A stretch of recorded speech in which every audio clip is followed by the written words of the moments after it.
मैं फिर एक बार यीशु नासरी के नाम से आप सबों का इस पवित्र दिन में इस चैनल पर स्वागत करता हूं। यीशु नासरी के नाम से आप सबों को सलाम करता हूं। हम सब प्रभु में एक है, इस बात का हमें आनंद बनाना ज़रूरी है। आमीन। प्रियो, जब हम एक मन और एक चित्त होकर प्रार्थना करेंगे तो हम संसार की किसी भी परिस्थिति पर विजय को प्राप्त करेंगे। कंडीशन एक ही है कि हम उस झंडे के नीचे पाए जाए जिसका नाम यहोवा निस्सी है। हालेलुया।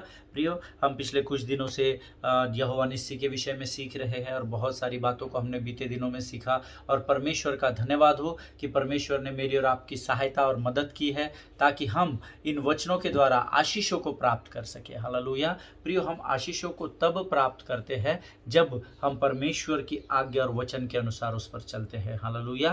प्रियो, आज हमने यहोवा निस्सी के अध्ययन में आगे बढ़ने से पहले रोज के नाई हम पवित्र शास्त्र निकालेंगे और उसमें से आज हम भजन संहिता उसका 50 अध्याय उसके 14 और 15 वचन हम पढ़ेंगे। भजन संहिता उसका 50 अध्याय उसके 50वां अध्याय उसके 14 और 15 वचन। Psalms chapter 50 and verses 14 and 15।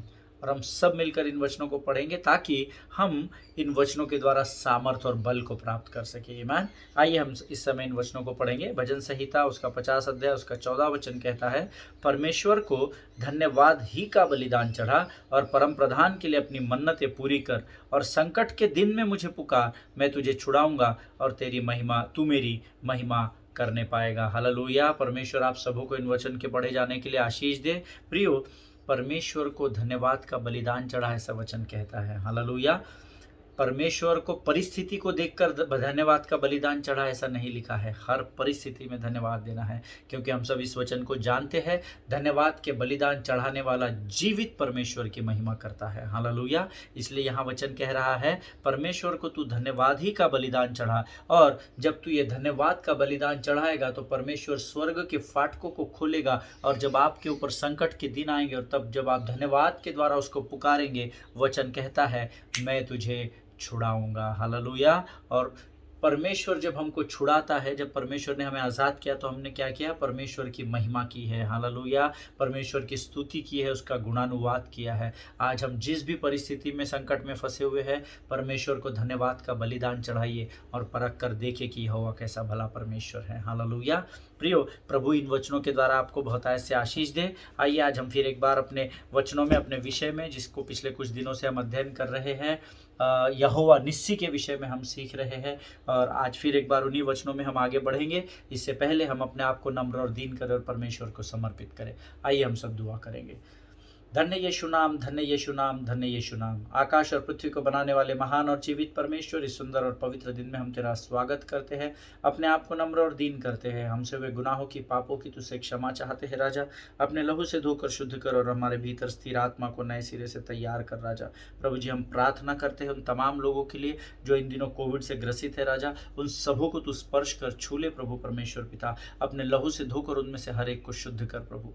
हम प्रार्थना करते हैं उन तमाम लोगों के लिए प्रभु जी जिन्होंने आज हमें अपनी प्रार्थनाओं में स्मरण किया है राजा। उस हर एक भाई को, बहन को तू आशीष दे राजा। उनके खत्तों को भरे रखना प्रभु जी। उन्हें किसी भी भली वस्तु की घटी इस पृथ्वी पर न होने देना राजा। प्रभु, हम प्रार्थना करते हैं, अपने शरीर, प्राण, आत्मा और बुद्धि को तुझे समर्पित करते हैं राजा। शैतान की हर एक युक्ति योजनाओं को यीशु के नाम से हम अपने जीवन से खदेड़ देते हैं प्रभु जी। तेरे प्रिय पुत्र यीशु के लहू में अपने आप को सुरक्षित करते, ढाप लेते, डुबो देते हैं राजा।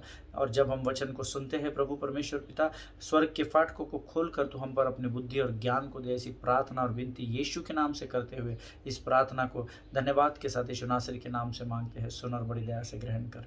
आमीन। हालेलुया।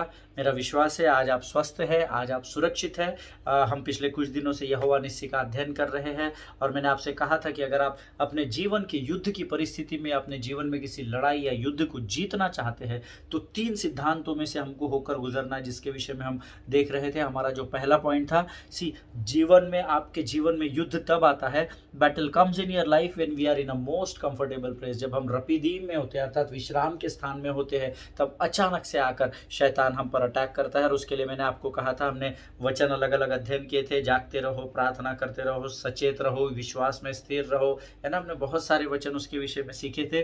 फिर हमने जो दूसरा सिद्धांत सीखा, दूसरा जो हमारा प्रिंसिपल था, वो था battles are fought with the help of true friends. आमीन। जैसे हारून और हुर ने पूरी सहायता और पूरे बल के साथ मूसा की सहायता की ताकि वो युद्ध को जीत सके, ताकि उस लाठी को स्वर्ग की ओर उठाकर परमेश्वर से मध्यस्थी की प्रार्थना की विनती कर सके। हमने देखा कि कैसे वो मित्रों के द्वारा मूसा ने उस युद्ध को जीता। हालेलुया। फिर हमने तीसरा पॉइंट देखा था, battles are won only when we fix up our eyes on the lord. Hallelujah. आपके जीवन की युद्ध या आपके जीवन की लड़ाई आप तब जीतते हैं जब आपकी आंखें यहोवा की ओर लगी रहती है। हालेलुया। और जब हम अपना पूरा विश्वास यहोवा पर रखकर उसको शरण स्थान मानकर जब उसके सामने झुक जाते हैं तो परमेश्वर स्वयं हमारे लिए युद्ध को जीतता है। हालेलुया। और हमने कल इस पॉइंट पर भी बहुत सारी बातें देखी थी कि हमें कैसा करना है, क्या करना है। मैंने आपको बताया था पुराने नियम का जो यहोवा निस्सी परमेश्वर है, जो जय का झंडा है, उसका नाम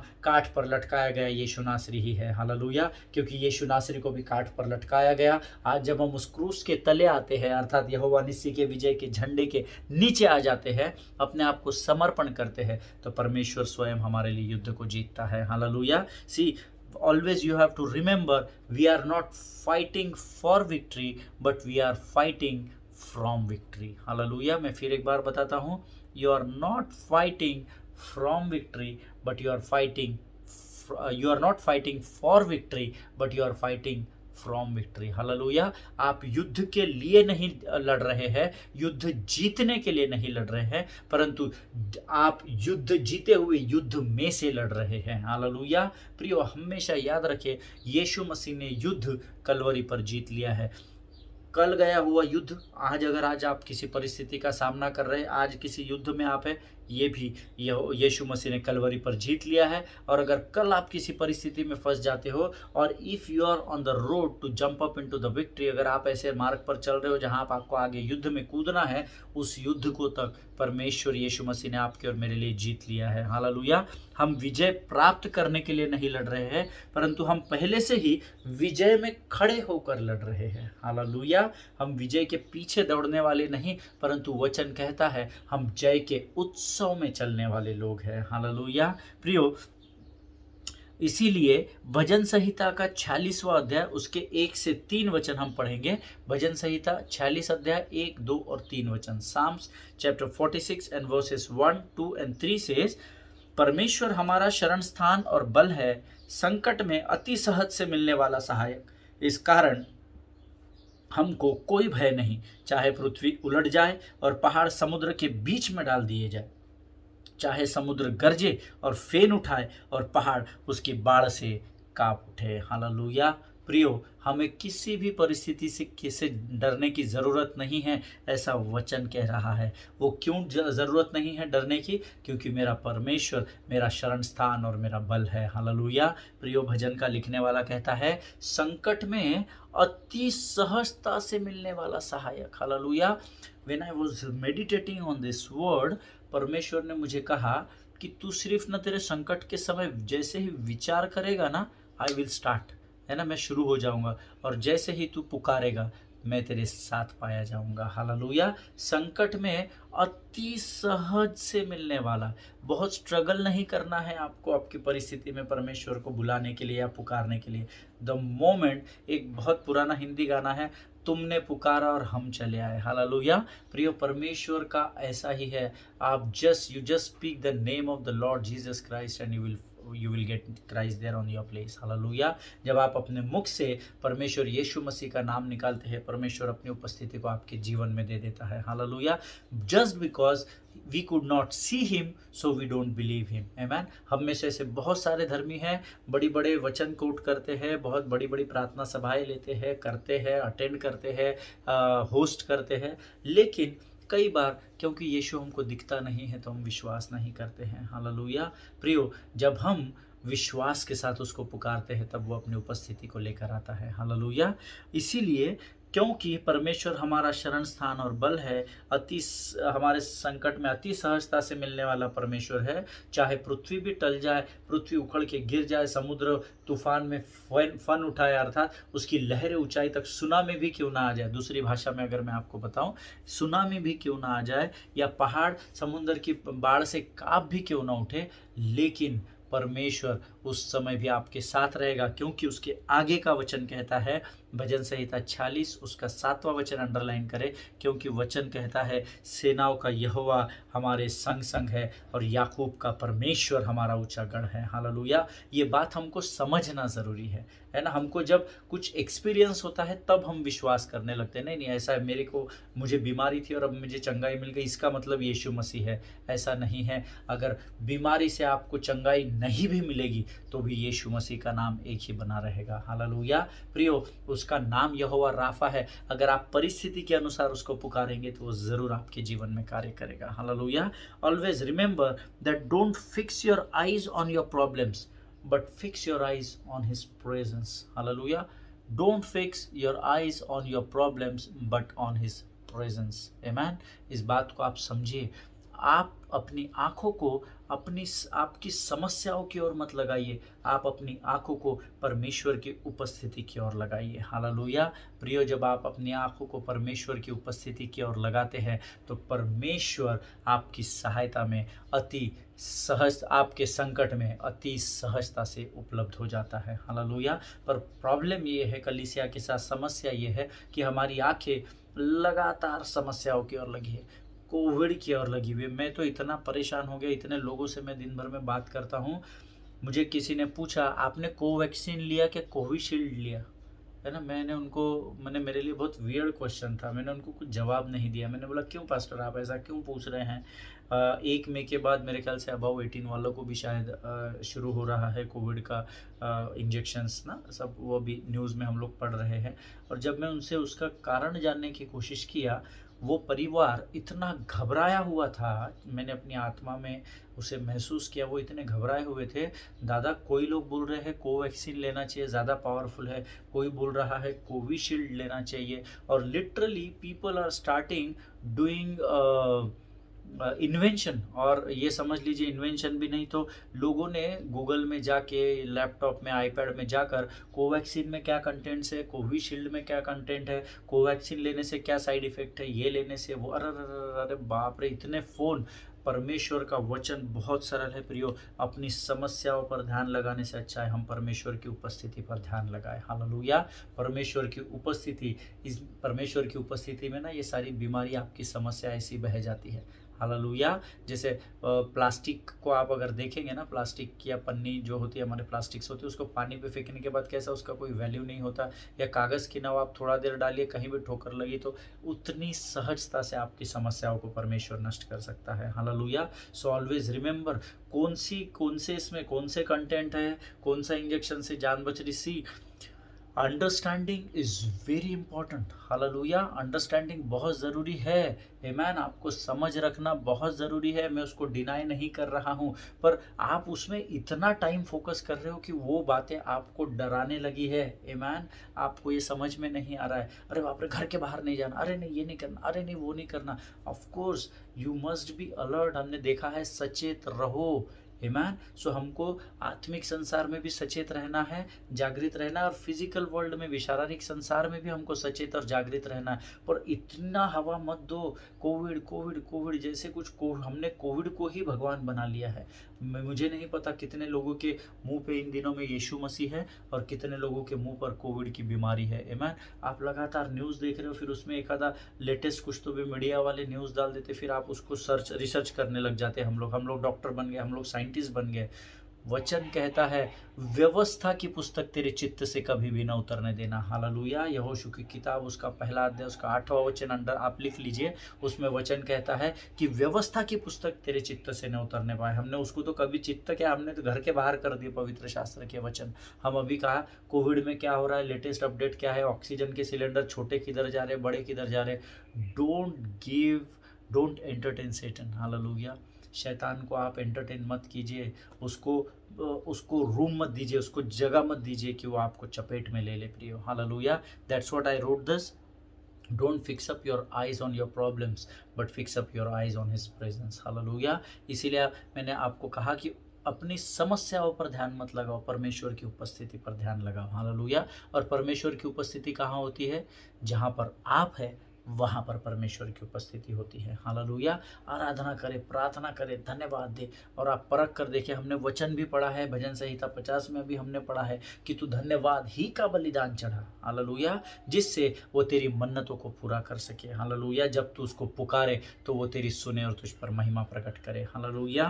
प्रियो, पुराने नियम में जब मैं इसको पढ़ रहा था तो पुराने नियम में हमने कल देखा कि यहोवा निस्सी जो नाम है वो केवल एक ही बार पवित्र शास्त्र में आया है। आमीन। कल हमने उसके विषय में अध्ययन किया था। See, you don't have to fix your eyes on your problems but on his presence, because उसका कारण ये है, मैं आपको इसलिए बता रहा हूँ कि आप आपके ध्यान को अपनी आंखों को उन परेशानियों को, उस परिस्थितियों पर लगाने से अच्छा है कि आप उसको परमेश्वर की उपस्थिति पर या परमेश्वर पर लगाए।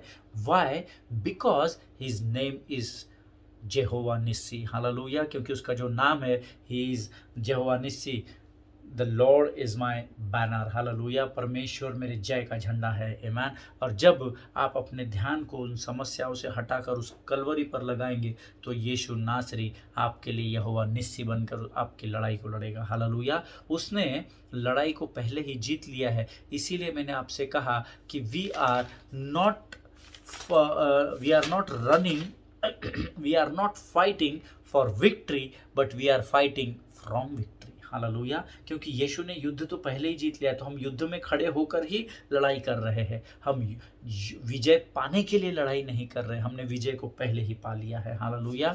Always remember, whenever you are in trouble, whenever you are in the battlefield, जब कभी भी आप युद्ध भूमि में हैं, विकट परिस्थितियों से लड़ाई या सामना कर रहे हैं, always remind your self with the name of जेहोवा Nissi. Hallelujah. हमेशा परमेश्वर को बोलिए, प्रभु तू इस युद्ध की परिस्थिति में मेरे साथ आ और यहोवा निस्सी मेरे जय का झंडा बनकर मेरी सहायता कर। हालेलुया। और परमेश्वर आपकी प्रार्थना को सुनता है। आमीन। क्योंकि वो आपसे और मुझसे प्रेम करता है। आमीन। प्रभु इन बातों को समझने के लिए आपको आशीष दे। प्रियो, जब हमने इस अध्ययन का पहला एपिसोड शुरू किया था, फर्स्ट इंट्रोडक्शन पार्ट जब मैंने आपको दिया था, तो मैंने आपको बताया था कि हम परमेश्वर के 2 नामों के विषय में अध्ययन करेंगे। ये आप में से अगर सामने होते तो मैं ज़रूर पूछता, चलो बताओ फटाफट दूसरा नाम कौन सा था। फिर वापस से हम लोग डायरी पीछे लेके जाते, अपने जो लोग नोट्स लिखते हैं, है ना। बाकी some people they don't even bother, क्या बोला था हमको क्या मालूम। है मैन, ऐसा ही हो गया। उस दिन मैं अपने BTH की क्लास अटेंड कर रहा था और पासवान ने सडनली मुझसे पूछा, ब्रदर अमित प्लीज़ बताइए लास्ट संडे आपने मैंने कौन सा वचन प्रचार किया था। तो मैं हंसने लगा क्योंकि मुझे याद ही नहीं आ रहा था क्या प्रचार किया। हालेलुया। हम वचन को कई बार प्रियो हम लोग गंभीरता से नहीं लेते हैं, परंतु हमें ये सीखना है। हालेलुया। मैं मानता हूँ कि हम मनुष्य हैं, हम कमज़ोर हैं, परंतु हमारे लिए कोई भी बात असंभव नहीं है अगर प्रभु हमारे साथ है। हालेलुया। मैंने आपको 2 नामों के विषय में बताया था, यहोवा निस्सी और यहोवा साबा के विषय में बताया था, जिसका अध्ययन हम कुछ सा इंट्रोडक्टरी पार्ट मैंने आपको पिछले अध्ययन में दिया था, दाऊद और गोलियत की लड़ाई के विषय में मैंने तब हमने उसका अध्ययन किया था। जिन्होंने मेरा इसके पहले का टॉपिक सुने हैं वो जानते हैं यहोवा साबा कौन है। आमीन। प्रियो, आज हम इस अध्ययन की शुरुआत में, जैसा मैंने आपको ये दोनों नामों के विषय में बताया था, और यहोवा साबा नाम की, यहोवा निस्सी का हमारा ये प्रिंसिपल्स के साथ यहाँ पर टॉपिक खत्म हो चुका है। अभी हम यहोवा साबा की ओर बढ़ रहे हैं। हु इज़ यहोवा साबा?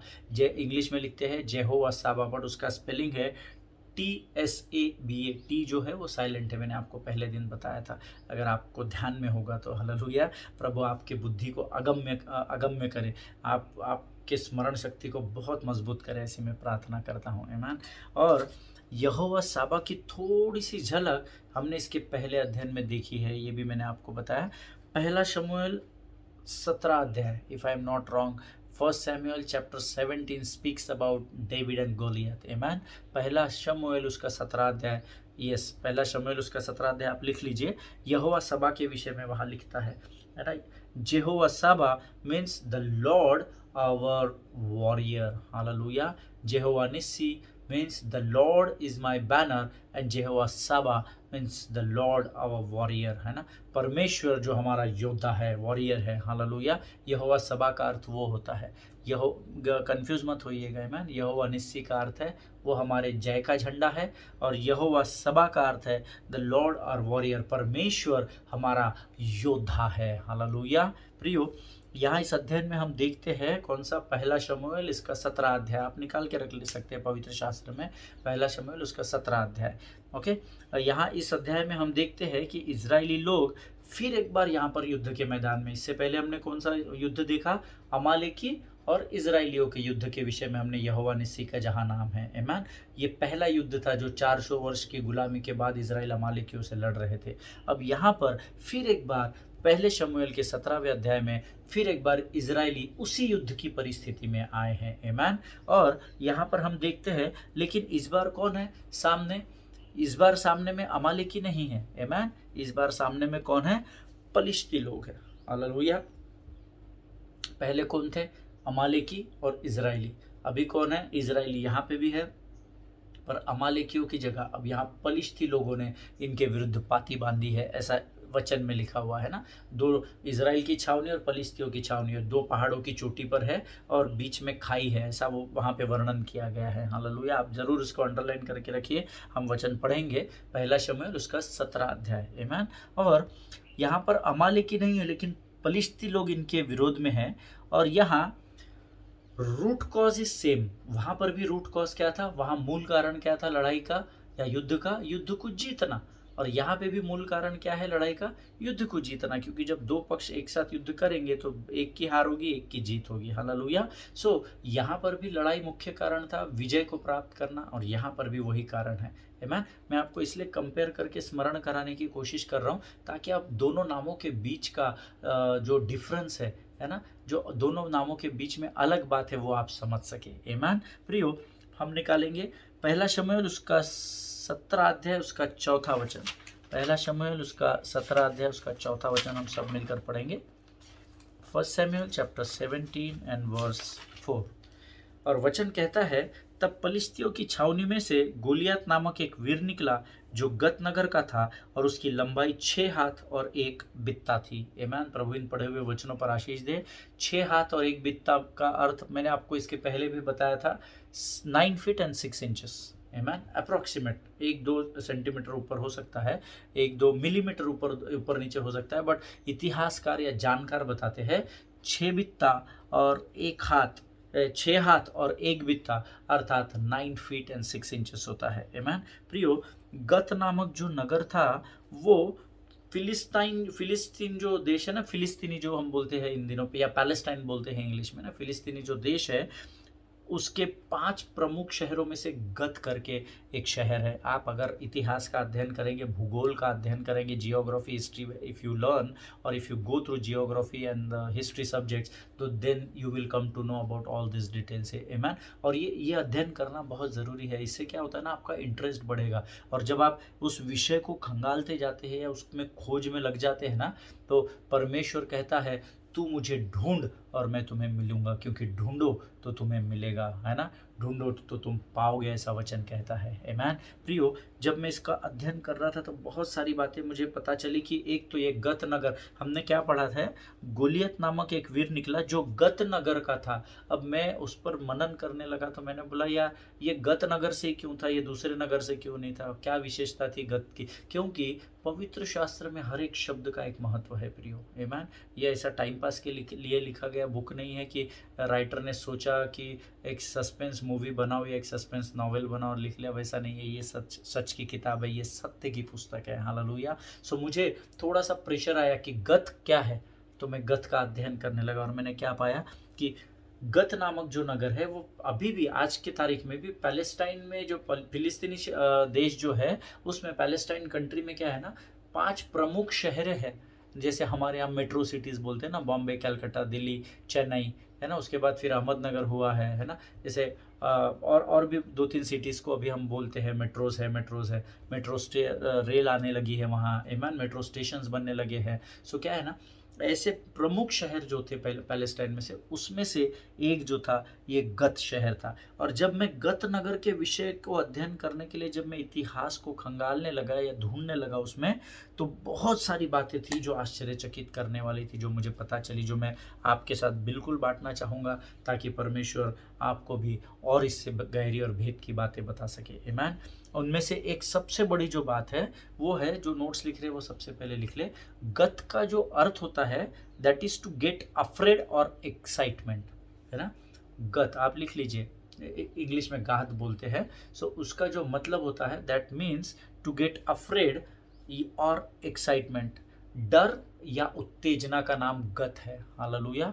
या गत शहर का अर्थ है डरना या उत्तेजित हो जाना, एक्साइटेड हो जाना। हालेलुया। जिसको हम बोलते हैं ना पैनिक हो जाना, या इंग्लिश में और कौन से हम वर्ड दे सकते हैं, एग्रीवेट हो जाना या प्रोवोकेशन हो जाना, है ना। सो कई बार क्या होता है ना, हम लोग एक्साइटमेंट में पैनिक हो जाते हैं। देखिए, जब दो लोगों का झगड़ा होता है तो एक व्यक्ति जो जोर जोर से चिल्लम चाली तो उसका बीपी शूट हो जाता है और वो एकदम पैनिक हो जाता है, सामने वालों को मारूं कि अभी क्या करूं क्या नहीं, कुछ समझ में नहीं आता है ना। सो वो जो परिस्थिति होती है एक्साइटमेंट की, उसको गत कहा जाता है। हालेलुया। उदाहरण के तौर पर अगर मैं आपको बताना चाहूँ तो if there is a knot in your stomach, है ना, जब मैं इसको अध्ययन कर रहा था, if there is a knot in your stomach it feels tight. Hallelujah. अगर मराठीमध्ये म्हणतात ना, माझं पोट मुरडलं आज, या बोलते हैं ना मेरे पेट में गठान पड़ गई है, शायद गठान बंध गई है। सो उससे क्या होता है ना, हमारा पेट कड़क होते चला जाता है, फूलता चला जाता है और दर्द होता चला जाता है। मैन फिर कई लोगों को मैंने देखा है, गाँव के जो कस्बे छोटे छोटे होते हैं वहाँ पे वो किसी दाई को बुलाते हैं या कोई एक पर्टिकुलर स्पेशलिस्ट होता है उसके लिए, कि अरे वो आपको ऐसा हो गया है क्या, कि ठीक है आपको, फिर वो एक हम है, हमारे एक आंटी है अंकल है, वो आएंगे, वो इसको मसाज करेंगे तो ये ठीक हो जाएगा ना। आप लोगों ने सुना है कि नहीं पता नहीं, लेकिन मैंने बहुत बार सुना है और देखा भी है, होता है कुछ लोगों को शायद प्रभु ने उसके लिए चुना है। सो जब हमारे को पेट में हमारा ट्विस्ट हो जाता है या नॉट हो जाती है ना, या गठान पड़ जाती है समझ लो, तो पेट फूलने लगता है, बहुत दर्द होता है। तो वो जो परिस्थिति होती है ना, उस समय क्या होता है, उस समय जो दर्द उठता है ना, वो हमें हमारे अंदर डर उत्पन्न कर देता है, या हमको एक्साइटमेंट का अभी सहन नहीं हो रहा और हम पैनिक होते चले जाते, क्या करूँ, किसके पास जाऊँ, मैं अपने दर्द को किसको बताऊँ। वो जो परिस्थिति होती है उसको गत कहा जाता है। हालेलुया। मेरा विश्वास है इतना सारा बताने के बाद आपको गत का अर्थ समझ गया होगा, नहीं समझा होगा तो जय मसीह की, पर फिर से आप देखना, फिर से प्रार्थना करना, मैंने पूरी कोशिश की कि आपको समझा सकूँ। हालेलुया। आमीन। और गत शहर की एक और खासियत है ना, मैंने आपको गैत शहर का अर्थ बताया, टू गेट अफ्रेड और एक्साइटमेंट, डरना या उत्तेजित हो जाना का अर्थ गत होता है। और उसकी एक और खासियत है, जो हमने उत्पत्ति की किताब उसका 4 अध्याय उसका 21 वचन को आप निकाल लेंगे और पढ़ेंगे, हम सब मिलकर पढ़ेंगे। उत्पत्ति की किताब उसका 4 अध्याय उसका 21। वाई गात इज फेमस, है ना। ये गत नामक जहाँ से गोलियत आता है, गत की विशेषता क्या है, एक तो गोलियत वहाँ से निकला है ना। दूसरी विशेषता जो है वो मैं आपको बताता हूँ, उत्पत्ति 4:21 कहता है, और उसके भाई का नाम युबाल था, वह वीणा और बांसुरी आदि बाजों के बजाने की सारी रीति का प्रवर्तक हुआ। हालेलुया। प्रियो, गत शहर की दूसरी जो खासियत है वो ये थी कि जो वीणा और बांसुरी जैसे जो इंस्ट्रूमेंट्स है ना, ये गत शहर में उन दिनों में बना करते थे ना। गत नामक जो स्थान है जहाँ से गोलियत आता है, वहाँ पर वीणा और बांसुरी का प्रोडक्शन होता था या वहाँ पर बनाया जाता था। और वचन कहता है युबाल जो है वो उस सब को बनाने का क्या हुआ ना, पायनियर ठहरा, है ना, या इन्वेंटर ठहरा, उसने इन्वेंट किया वो सब। एक्चुअली ये सारे जो इंस्ट्रूमेंट्स और वो थे, उसका मेन व्यक्ति कौन था, लूसीफर था। हमने यहेजकेल के अध्ययन में देखा था, तेरे अंदर से बांसुरी वीणा और सब प्रकार के वाद्य निकले, क्योंकि वो एक आराधक था। आमीन। बट जब वो पृथ्वी पर की बात हम करते हैं तो युबाल था जिसके द्वारा ये वीणा बांसुरी जैसे वाद्यों को बनाया गया, इसलिए वहाँ लिखा है वो प्रवर्तक था, ही वॉज द इन्वेंटर, वो पहला व्यक्ति था पृथ्वी पर जिसने इन सबको बनाया था। हालेलुया। अर्थात जो वीणा और बांसुरी जैसे इंस्ट्रूमेंट थे वो गत नामक स्थान से आते थे। और हम जानते हैं कि इसमें के एक इंस्ट्रूमेंट का इस्तेमाल दाऊद भी किया करता था। हालेलुया। जब दाऊद वीणा बजाता था तो शाऊल के ऊपर का दुष्टात्मा उड़ जाता था। हालेलुया। हम सब जानते हैं इस वचन को, उसकी गहराई में हम नहीं जाएंगे। तो दाऊद ने क्या किया, गत नगर की दोनों खूबियाँ जो थी दोनों को इस्तेमाल किया। एक, उसने गोलियत को अपने चरणों में सुला दिया। दूसरा, उसने वहाँ पे उत्पन्न होने वाली या तैयार होने वाली वीणा के द्वारा फिर एक बार शैतान का सामना किया। हालेलुया। जब वो वीणा बजाता था तो दाऊद शाऊल के ऊपर का दुष्ट आत्मा भाग जाता था। आमीन। प्रभु इन बातों को समझने में आपको आशीष दे प्रियो। जो वीणा और बांसुरी जैसे इंस्ट्रूमेंट है, ये गत में बनाए जाते थे। ये दो विशेषताएं थी। आमीन प्रियो। गत जिसका की अर्थ डर है, ऐसे स्थान से है जहां से गोलियत आता है। आमीन। इसीलिए लोग गोलियत को डरते थे। आमीन। बहुत सिंपल फंडा है, बहुत दिमाग लगाने की जरूरत नहीं है। डर में से उत्पन्न हुआ था, इसीलिए लोग उसको देखकर डरते थे। That's it, finish. आमीन। आज हम यही समाप्त करेंगे। समय समाप्त हो गया, मेरा ध्यान नहीं था, और कल अब एक बार फिर हम इससे आगे और गहराई में जाएंगे। तब तक आप लोग स्वस्थ बने रहिए, सुरक्षित बने रहिए, एक दूसरे के लिए प्रार्थना करिए, हाथों को बहुत अच्छे से धोइए, मास्क प्रॉपर यूज़ करें, अच्छा मास्क यूज़ करें। आमीन। और पूरी कोशिश करें कि आप घर से बाहर ना निकले। आमीन। क्योंकि हमारा विरोधी शैतान गरजने वाले सिंह के समान फाड़ने के लिए हमको तैयार बैठा हुआ है। आमीन। इस बात को समझिए। अपने पासबानों के लिए, उनके परिवारों के लिए ज़रूर प्रार्थना करें, बिना भूले प्रार्थना करें। आमीन। हम कल एक बार फिर मिलेंगे। तब तक परमेश्वर आपको बहुत ऐसे आशीष दे और सुरक्षित रखे। आमीन।